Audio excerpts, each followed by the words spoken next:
देखु ओडिशार गरिमा मो ना डॉक्टर प्रकाश श्रीचंदन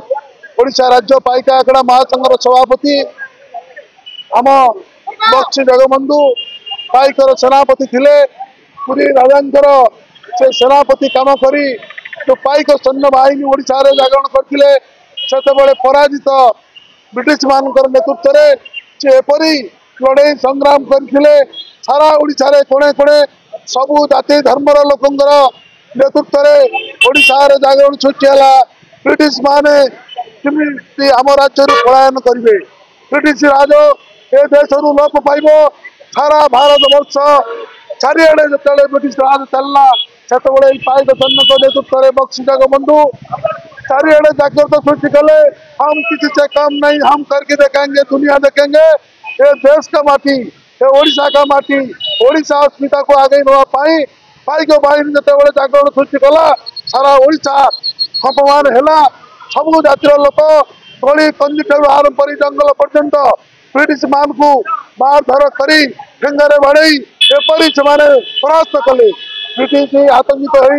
देश छाड़ी चलीगला आम देशर शासन आमको दायित्व देखी गला तेणु आज साधुवार्षिक उत्सव आम समस्त पाइक बाहिनी मुख्य लोक यही कल्पना छक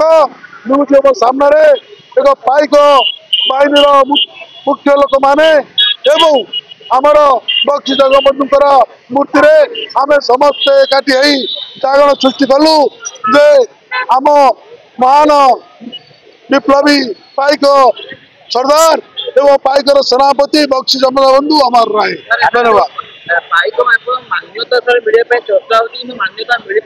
मान्यता मिलवाई आमे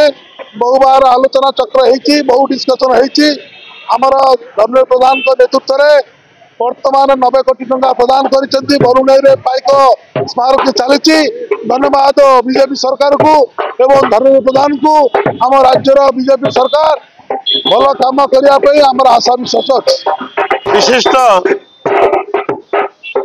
ओडिया जातिर सुसंतान बक्सी जगबंधु थिले भारत वर्षर प्रथम योद्धा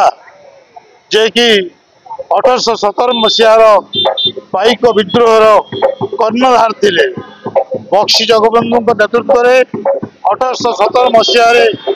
इंग्रेज मान ओडिशा माटी विताड़ित करने जो संग्राम होता से संग्राम पर्याय क्रमे समग्र ओडिशा एपरिक भारत भूमि की छुईला तेणु से महान संग्राम 1817 रु 1825 पर्यंत बक्सी जगबंधु चलाई परवर्ती पर्याय नवम दल 1827 मसीह एवं दिवस पार्षणी 1831 मसीह कार्यक्रम अनुरूप भाव में जारी रखी वास्तव में बक्सी जगबंधु नेतृत्व जो पाइक संग्राम संगठित होता भारत वर्षर प्रथम स्वाधीनता संग्राम।